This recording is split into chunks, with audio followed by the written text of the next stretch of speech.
next woman has a strange ability. She lives in the United States but can control monsters in Japan. Soon, the monsters came under missile attack. The amazing thing was, Annie felt the pain too. Instinctively, she threw a combo of punches, accidentally destroying several fighter jets, causing heavy casualties. Realizing she had killed people, Annie was overwhelmed with guilt. In her distress, she tripped over her own feet and knocked herself out. When she woke up, the streets of Japan were in ruins, with many people crushed by the monsters. Annie felt deeply responsible. Her friend John told her that not only had monsters appeared in Japan yesterday, but there was also a giant robot. John suspected he was the robot because he had been standing right next to Annie at the time. This incident reminded them of their childhood. They were playing in the park when suddenly the sky changed strangely. A lightning bolt struck Annie's head and the monster model she was holding. John was also hit by lightning, and his toy model was a robot. Since then, they both gained the ability to summon giants, but only while in that park. Understanding all this, Annie decided to apologize to the Japanese people. She went to the park, summoned the giant monster again, made hand gestures to clear the crowd, then bent down slowly to write an apology,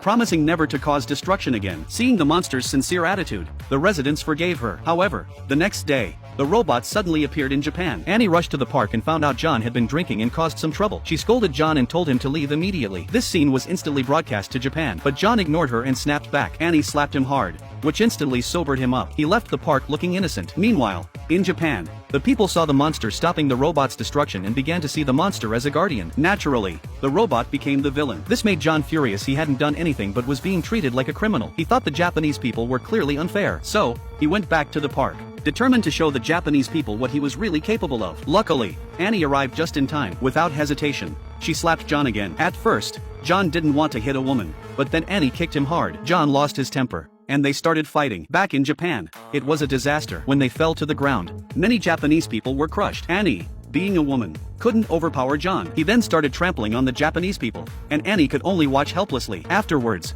John made a harsh promise. He would come every day to stomp on Japan until it was leveled. Annie returned with a worried look. When she saw the world map flipped upside down, she had a bold idea. The next morning, John stormed into the park angrily. Thunder and lightning erupted over Japan, and the giant robot made a dramatic appearance. Japan was in grave danger, but just as John was about to destroy Japan, an earthquake suddenly shook the park. Looking up, he was terrified to see the monster had appeared there. It turned out Annie had flown to Japan overnight and used the principle of location swapping to switch the monster from Japan to the United States. As the robot turned to flee, Annie quickly grabbed John, and the robot was simultaneously suspended midair. Gently but firmly, Annie swung her grip, sending John and the robot flying out of the earth.